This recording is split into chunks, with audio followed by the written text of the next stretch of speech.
We begin this morning with Tropical Storm Florence. It is no longer a hurricane, but it is still a threat to millions of people in the southeast and parts of the mid-Atlantic states this morning.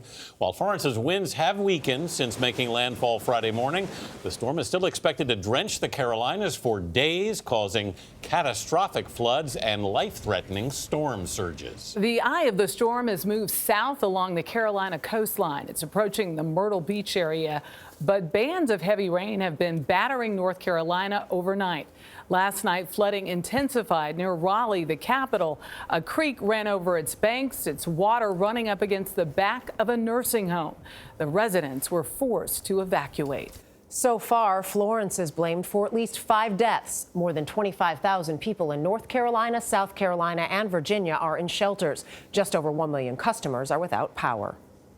CBS Evening News anchor Jeff Glor is in Wilmington, North Carolina. Jeff, good morning.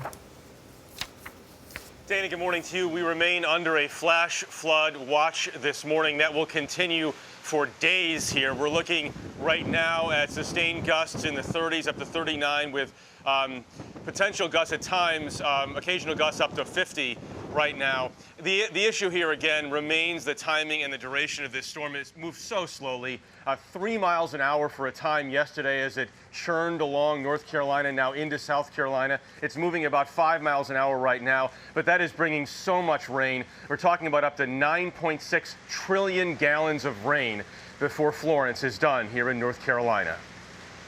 Florence's cruelty brought a group of firefighters to their knees as they mourn the deaths of a mother and her infant daughter. They said it was almost like 30,000 pounds of weight that came down on that house.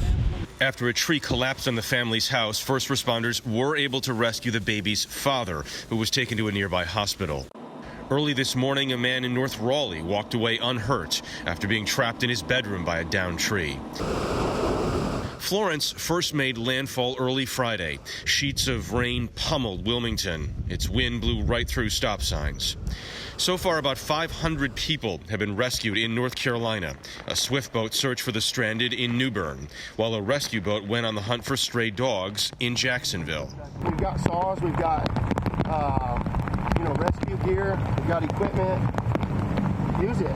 More than 1 million people in the Carolinas have been left without power. That number could reach 3 million by the time the storm is over. Where's your house? It's, you can't really see it. You see that tree up there? That's fallen? Yeah. That's us.